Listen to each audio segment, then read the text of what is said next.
రాష్ట్ర ముఖ్యమంత్రి చంద్రబాబు నాయుడు గారు, మీ ధోరణి చాలా విచిత్రంగా ఉంది. కేంద్రం పైన మీరు ఎప్పుడూ అసంతృప్తిని వెలుబుచ్చుతూనే ఉన్నారు. 14వ ఫైనాన్స్ కమిషన్ సిఫార్సుల్లో ఆంధ్రప్రదేశ్కు అన్యాయం జరిగిందని అసంతృప్తి వ్యక్తం చేశారు. కేంద్ర ప్రభుత్వం ప్రవేశపెట్టినటువంటి తాజా బడ్జెట్లో రాష్ట్రానికి అన్యాయం జరిగిందని అసంతృప్తి వ్యక్తం చేశారు. రాష్ట్రపతి ప్రసంగంలో రాష్ట్రానికి స్పెషల్ కేటగిరీ స్టేటస్ అంశమే లేకుండా చేశారని చెప్పి పాపం విపరీతంగా వాపోయినట్లుగా అసంతృప్తి వ్యక్తం చేశారు. ఇన్ని అని కేంద్రంలో అశోక్ గజపతిరాజు గారు, సుజనా చౌదరి గారు, మీ పార్టీకి సంబంధించినటువంటి మంత్రులు మాత్రం కేబినెట్ సమావేశంలో జరిగేటటువంటి నిర్ణయాలకు ఆమోదం చెప్తూ అక్కడ నిర్ణయాలు జరుగుతూ ఉంటాయి. వెలుపలకు వచ్చి మాత్రం అయ్యో మా రాష్ట్రానికి అన్యాయం జరిగినటువంటి మాట వాస్తవం అంటారు. ఇక్కడ మీ మంత్రివర్గ సమావేశంలో బీజేపీకి చెందినటువంటి మంత్రులు ఇద్దరు ఉంటారు. వారు మీరు కలిసి మాట్లాడుకుంటారు. అంటే చేసేటటువంటి నిర్ణయం ప్రతిదానంలో కూడా ఆంధ్ర ప్రజలకు అన్యాయం జరుగుతుందని చెప్పి అసంతృప్తి వ్యక్తం చేస్తూ ఉన్నారు. అంటే ఇదంతా మీ మ్యాచ్ ఫిక్సింగేనా? ఇది కేవలం ప్రజలను మభ్యపెట్టేటటువంటి విధంగా మీ సంస్కృతే మోసపూరితంగా వ్యవహరించేటటువంటి విధానం కాబట్టి దాన్ని కొనసాగించడమేనా కాదా? ఇప్పటికి 10 మాసాలైంది మీరు వచ్చి పాలనలోకి వచ్చి. మీరు చెప్పినటువంటి ఏ అంశాన్నైనా అమలు జరిపినటువంటి దాఖలాలు ఉన్నాయా? ఎందుకు చంద్రబాబు నాయుడు గారు ఇంత మోసపూరితమైనటువంటి మాటలు చెప్పడం, ప్రజలను మభ్యపెట్టడం, అధికారం అనేటటువంటి దాన్ని అనుభవించేటటువంటి దానికి ఇచ్చిపుచ్చుకునేటటువంటి ధోరణిలో మ్యాచ్ ఫిక్సింగ్కు సిద్ధపడేటటువంటి మీ మనస్తత్వం, మీ నడవడి తెలుగు ప్రజల యొక్క జీవితాలతో చెలగాటమాడమే కదా. ఒక్కసారి ఆంధ్రప్రదేశ్ పునర్వ్యవస్థీకరణ చట్టంలో ఆనాడు పొందుపరిచి ప్రకటించినటువంటి అంశాలను పరిశీలన చేసుకున్నప్పుడు ఒక్కసారి చూద్దాం. దాని ద్వారా మీరేం చెప్పారనేటటువంటిది. రాష్ట్ర ఆవిర్భావ దినోత్సవం మొదలుకొని 6 మాసాల వ్యవధిలో కడప జిల్లాలో ఉక్కు కర్మాగారం ఏర్పాటుకు గల అవకాశాలను పరిశీలించాలి అని చెప్పారు చంద్రబాబు నాయుడు గారు. దాని గురించి ఒక్క నిమిషమైనా ఎప్పుడైనా ఆలోచన చేశారా? అసలు ఉక్కు కర్మాగారాన్ని గురించి ఎక్కడైనా మీరు చర్చించడం జరిగిందా? లేదు. చేయాలనేటటువంటి ఆలోచన లేదు.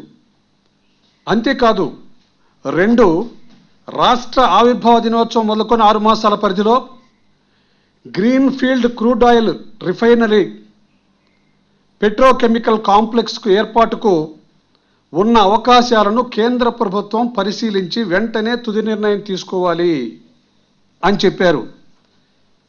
ఏ రోజైనా ఆలోచన చేశారా? దాని గురించి ఒక్క నిమిషం మీరు చర్చించారా? 3 6 మాసాల వ్యవధిలో ఢిల్లీ ముంబై పారిశ్రామిక కారిడార్ తరహాలో చెన్నై వైజాగ్ల మధ్య పారిశ్రామిక కారిడార్ ఏర్పాటుకు గల అవకాశాలను కేంద్ర ప్రభుత్వం పరిశీలించాలి అని చెప్పారు. ఎప్పుడైనా మీరు ఈ కారిడార్ గురించి ఆలోచన చేశారా? అంటే కళ్ళబొల్లి మాటలు చెప్పడం తప్ప మీరు చెప్పినటువంటి వాటిని అమలుపరిచేటటువంటి దానికి ప్రయత్నం చేసేటటువంటి ఆలోచన మచ్చుకైనా కనిపించదా? మీ విధానమే అదే. మీరు చేసేటటువంటి నిర్ణయాల్లో అంతేకాదు, 6 మాసాల వ్యవధిలో విశాఖపట్నం, విజయవాడ, తిరుపతి విమానాశ్రయాలను అంతర్జాతీయ విమానాశ్రయాలుగా తీర్చిదిద్దేటటువంటి నిర్ణయం పరిశీలిస్తున్నాము, ఏర్పాటు చేస్తామని కూడా ప్రకటించారు. ఎక్కడ ప్రయత్నం చేశారు మీరు? నిధులేమన్నా కేటాయించేటటువంటి ఆలోచన జరిగిందా? అక్కడేమో కేబినెట్ మీటింగ్ అయిన తర్వాత మీరు ఇక్కడ అసంతృప్తిని వెలుబుచ్చుతారు. మీ పార్టీకి సంబంధించినటువంటి విమానయాన శాఖ మంత్రి గారు మాత్రం మా రాష్ట్రానికి ప్రత్యేకమైనటువంటి ప్రతిపత్తి కల్పించేటటువంటి దానిలో విమానాశ్రయాలు నెలకొల్పేట ప్రయత్నం చేస్తున్నామని చేస్తారు. కానీ ఎక్కడ మీరు ఇచ్చినటువంటి నిధులైనా ఉన్నాయా? వాటిని గురించి పరిశీలన చేసినటువంటి దాఖలాలు ఉన్నాయా చంద్రబాబు నాయుడు గారు? పాపం మొన్న మీరు చెప్తున్నారు కదా, కనీసం ఒక్క విమానాశ్రయం కూడా ఇంటర్నేషనల్ కాదు, నేషనల్ స్థాయి విమానాశ్రయం కూడా ఈ రాష్ట్రం నోచుకోలేదని చెప్పి విచారం వెలుబుచ్చుతున్నారు. అంటే ఇలాంటి విచారాలు వెలుబుచ్చుతూ కళ్ళబొల్లి మాటలు చెప్పి రాష్ట్ర ప్రజలను మోసగిస్తూ అధికారాన్ని అనుభవించేటటువంటి విధానాన్ని కొనసాగించడమేనా మీ సంస్కృతి? ఒకవైపున తెలుగు ప్రజలు నష్టపోతున్నారు అని చెప్పడం, పాపం తెలుగు ప్రజల ఆత్మగౌరవంతో స్థాపించినటువంటి తెలుగుదేశం పార్టీని ఆ ఆత్మ అనేటటువంటిది ఎన్టీఆర్ గారికి వదిలివేసి గౌరవాన్ని మాత్రం తెలుగు రాష్ట్ర నిర్మాణం కోసరంగా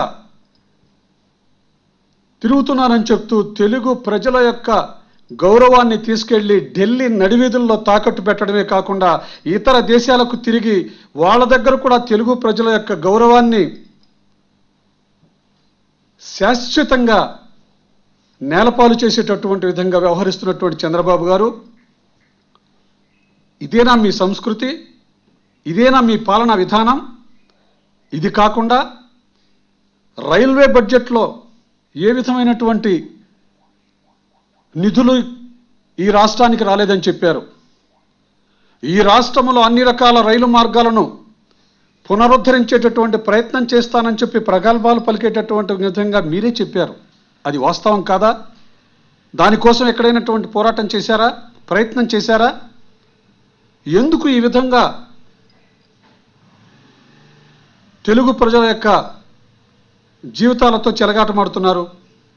ఏ రోజైనా ఇది కాకుండా ప్రాజెక్టుల విషయం వచ్చేటప్పటికి జాతీయ ప్రాజెక్టుగా పరిగణిస్తామని చెప్పినటువంటి రాష్ట్ర విభజన చట్టంలో రూపొందించినటువంటి పోలవరం ప్రాజెక్టుకు సంబంధించి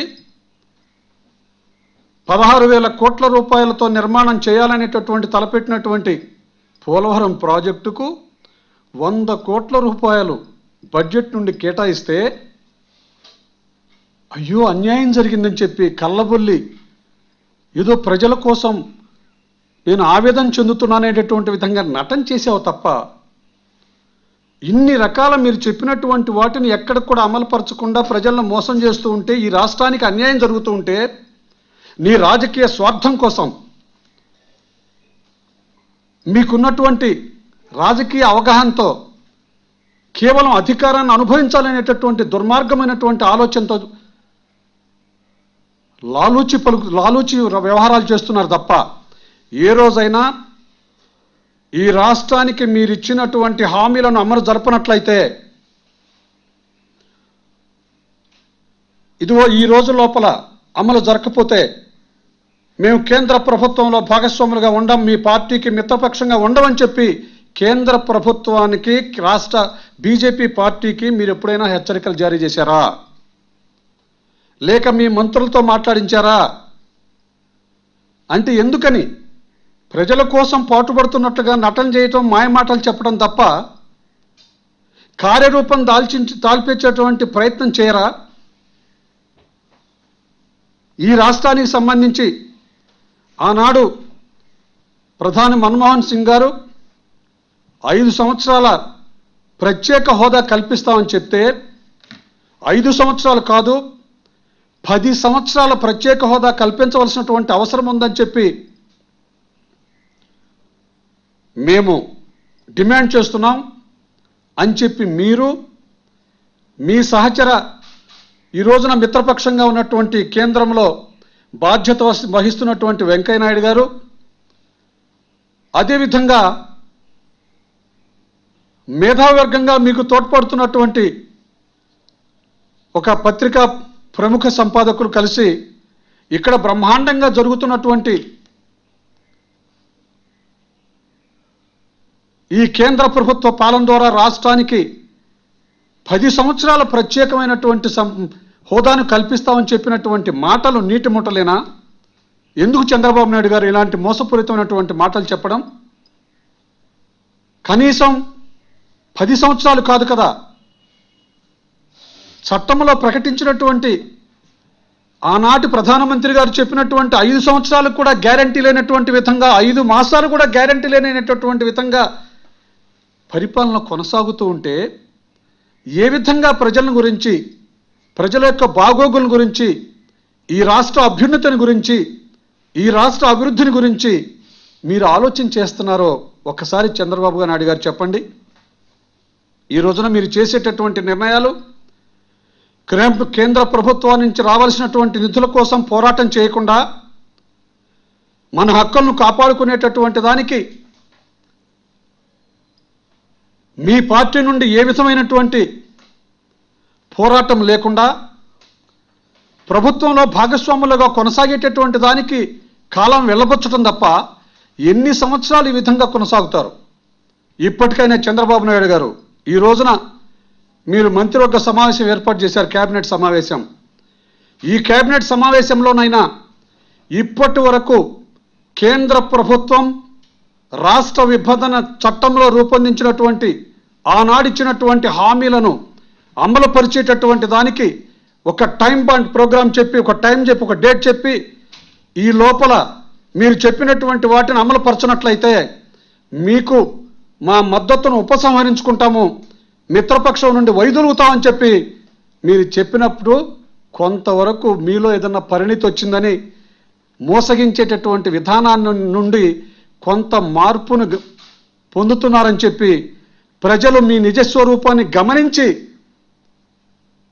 మీకు మెళుకువ తెప్పించినట్లుగా ఉందని చెప్పి భావిస్తారు తప్ప మీరు చేసేటటువంటి అన్యాయమైనటువంటి ఈ పరిపాలనలో ఎన్నిసార్లు మీరు మంత్రివర్గ సమావేశాలు ఏర్పాటు చేసి మోసపూరితమైనటువంటి మాటలు చెప్పడం, లేకపోతే ఇంకా శాశ్వతంగా ప్రజలను మభ్యపెట్టేటటువంటి విధంగా ఉండడం, మీకు లేక మీ అనుచరులకు శాశ్వతమైనటువంటి ఆర్థిక పెరుగుదల కోసంగా ఏర్పాటు చేసుకునేటటువంటి ప్రణాళికలకే ఈ అధికారాన్ని దుర్వినియోగం చేస్తున్నామనేటటువంటి వాస్తవాన్ని నిజమని ఇప్పటికే ప్రజలు నమ్మారు. భవిష్యత్తులో మీరు పరిపాలనలకు అనర్హులనేటటువంటి విధంగా ప్రజలు తిరుగుబాటు చేస్తారని చెప్పి మీకు విజ్ఞప్తి చేస్తూ, ఇప్పటికైనా కేంద్ర ప్రభుత్వం నుండి రావాల్సినటువంటి నిధుల కోసం పోరాటం చేయాలి. మీతో పాటుగా మీ వల్ల కాదు, మీకెటు వాళ్ళతో గట్టిగా అడిగితే మాకు వచ్చేటటువంటి వ్యక్తిగత లాభాలు పోతాయేమనేటటువంటి భయం ఉంది. ఇప్పటికైనా ప్రజా హక్కులను కాపాడేటటువంటి దానికోసం మీతో పాటుగా ప్రధాన ప్రతిపక్షమైనటువంటి వైఎస్ఆర్ కాంగ్రెస్ పార్టీ నాయకులతో పాటుగా వైఎస్ జగన్మోహన్ రెడ్డి గారి యొక్క నాయకత్వంతో, వారితో పాటుగా ఇతర పార్టీల యొక్క సహకారం కూడా తీసుకొని కేంద్రంతో పోరాటం చేసి ఈ రాష్ట్ర ప్రగతికి కావలసినటువంటి నిధులన్నింటినీ కూడా తెచ్చేటటువంటి దానికి సహకరించాలని చెప్పి డిమాండ్ చేస్తున్నాం.